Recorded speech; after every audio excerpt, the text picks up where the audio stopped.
Remember the swine flu scare of 1976?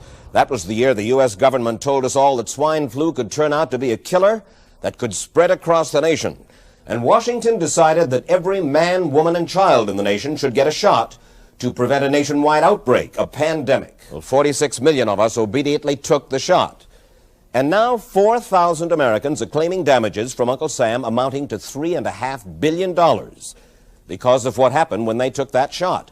By far the greatest number of the claims, 2/3 of them, are for neurological damage or even death.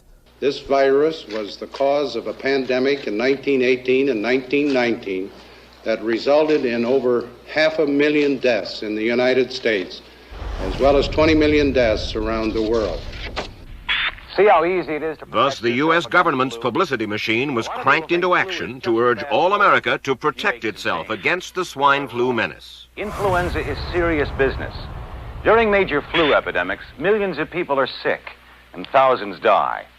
Well, this year you can get protection. The vaccines are safe, easy to take, and they can protect you against flu. So roll up your sleeve. Protect yourself. One of those who did roll up her sleeve was Judy Roberts. She was perfectly healthy, an active woman, when in November of 1976, she took her shot. 2 weeks later, she says, she began to feel a numbness starting up her legs. By the following week, I was totally paralyzed. So completely paralyzed, in fact, that they had to operate on her to enable her to breathe. And for 6 months, Judy Roberts was a quadriplegic. The diagnosis? A neurological disorder called Guillain-Barré syndrome. This disease can even kill. Indeed, there are 300 claims now pending from the families of GBS victims who died, allegedly as a result of the swine flu shot. Judy, why did you take the flu shot? I'd never taken any other flu shots, but I felt like this was going to be a major epidemic. And the only way to prevent a major epidemic of a really deadly variety of flu was for everybody to be immunized. As part of informing Americans about the swine flu threat, Dr. Sensor's CDC also helped create the advertising to get the public to take the shot.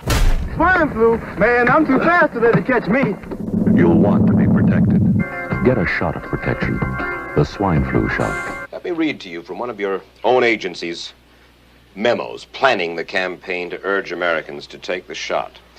The swine flu vaccine has been taken by many important persons, he wrote.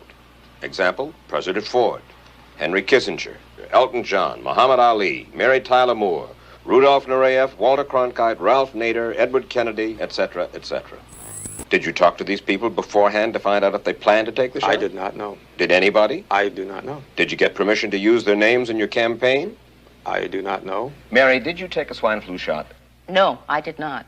Did you give them permission to use your name saying that you had or were going to? Absolutely not. Never did.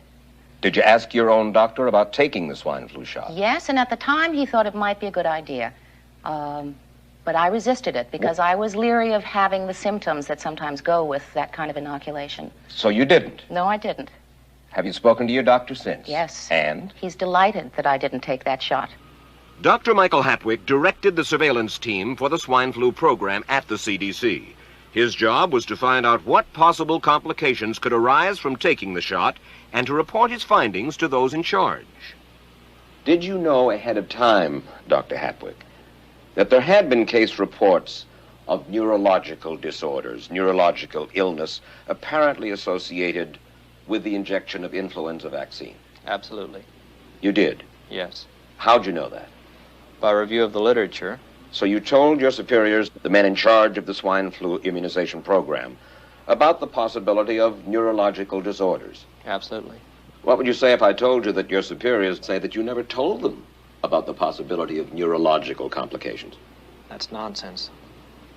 I can't believe that they would say that they did not know that there were neurological illnesses associated with influenza vaccination. That simply is not true. We did know that. I've said that Dr. Hatwick had never told me of his feelings on this subject. Then he's lying. I guess you would have to make that assumption.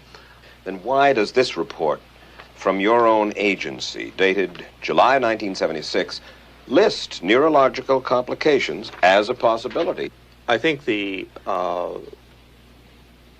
consensus of the scientific community was that the evidence relating neurologic disorders to influenza immunization was such that they did not feel that this association was a real one. You didn't feel it was necessary to tell the American people that information? I think that over the years we have tried to inform the American people as fully as possible. The vaccines are safe, easy to take, and they can protect you against flu. I told Judy to take the shot. She wasn't going to take it, and she never had shots. And I'm mad with my government because they knew the facts. But they didn't release those facts because if they had released them, the people wouldn't have taken it. And they can come out tomorrow and tell me there's going to be an epidemic and they can drop off like flies next to me. I will not take another shot that my government tells me to take. Meantime, Judy Roberts and some 4,000 others like her are still waiting for their day in court.